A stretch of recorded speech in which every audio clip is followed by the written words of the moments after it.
All right, so we're going to be looking at another clip from this Dave Rubin and Joe Rogan, or sorry, not Joe Rogan. Joe Rogan's going to be a lead up into this, but Dave Rubin and Tim Pool interview that they did. Now, again, to repeat, this interview was done post the Dubin Report's interview of Tim Pool.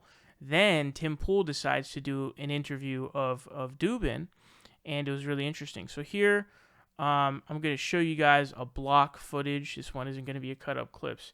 This block footage is going to include the Dubin Roobster talking about Joe Rogan and the building regulations fight that he had with Joe Rogan. And then he's going to expose himself. Check it out.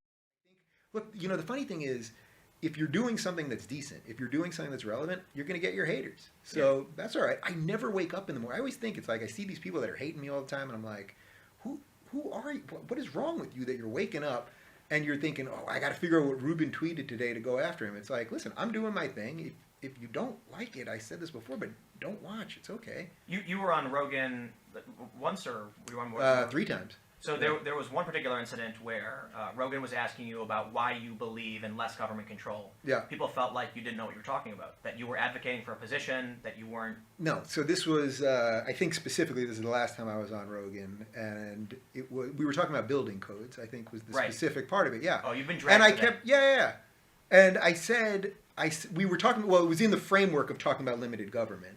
And I said at the beginning of this is not like my particular point of interest, like building codes or even regulation specifically, like the nitty-gritty parts of regulation. I like talking about ideas. That's what I like talking about. Yeah. So like we got into some nitty-gritty thing about building code regulation. And I said something like you could have private regulation for some of this, and that you'd have an agreement between the buyer of the house and the seller of the house, that maybe that's not exactly the role for government. But several times in that, I said, if you want to talk to somebody who really knows this better than I do, I said, talk to Yaron Brook from the Ayn Rand Institute. Yeah. And these guys are more radical libertarians, let's say. They call themselves objectivists, but they're radical libertarians. Right. And I kept saying, this is not really a position I have, but I thought we were just having sort of like a fun intellectual like exercise. With criticism, though. Oh, yeah. Well, because I saw the usual suspects just tweeting it at me all day long, and it's like, all right. It's funny. I had dinner with Joe, I think that night, or maybe 2 nights after, was that, you ever saw that picture of me and Sam and Joe and a whole bunch of us at dinner? So, and I said to Joe, I was like, oh, I'm getting some heat for that. And he's like, who cares? Like, who cares? Like, why would you care? And I was like, oh, yeah, why would I care? My thought on it was, well, I disagree with you on your position. Yeah. I'm more left, but also, I don't assume everybody knows everything about everything. Yeah. It's absolutely true that people who hold certain opinions about policy don't know everything about the policy. Yeah.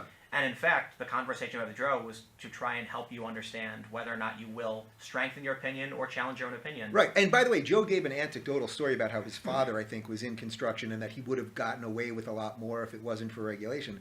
And that sounds like a very strong position to take. And I'm not, of course, people will always cheat. People will always cheat, yeah. Yeah. People will always dump in the river, whether there is regulation or not. People will always find a way around rules. I mean, that's the way of life, right? Like that. And that's actually, it's cat and mouse, and that's also how you get innovation.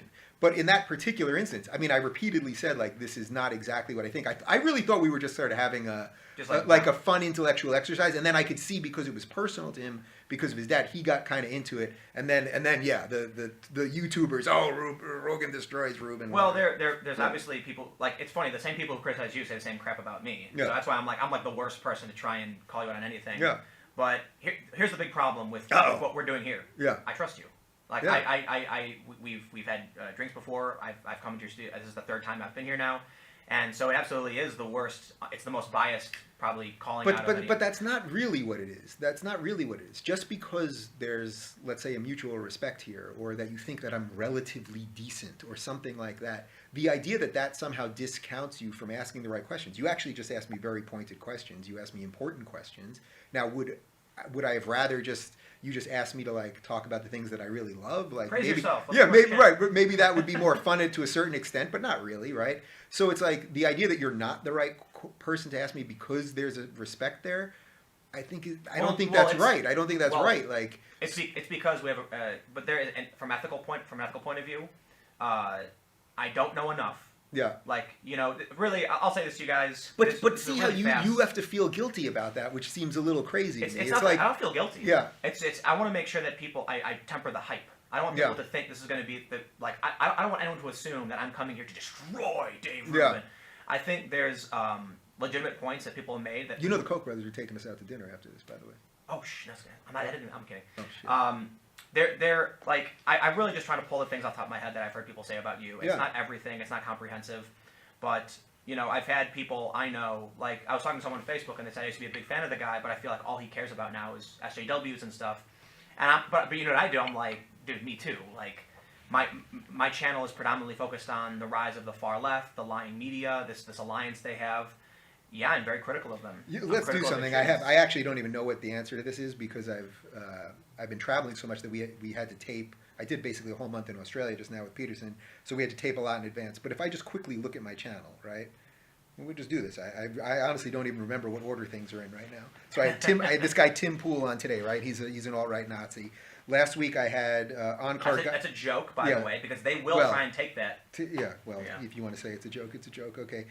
Then the week before I had Onkar Gate and Tara Smith, who are objectivist academics. The week before I had Nick DiPaolo, who's a comedian, talking about free speech. Wait, I have to click into a different thing to see this chronologically. Sorry. The week before that, I had Tyler Cowen, who's a truly brilliant economist from George Mason University. The week before that, I had Peter Boghossian and James Lindsay about the Sokol hoax. The week before that, I had this guy Tal Keenan, who wrote a book called "A God Is in the Crowd: Whether Judaism Can Survive in the 21st Century." The week before that, I had Matt Eisman, who's the host of American Ninja Warrior. The week before that, I had Maxime Bernier, who's a libertarian candidate. Prime Minister candidate in Canada. Let me just find two more just to show.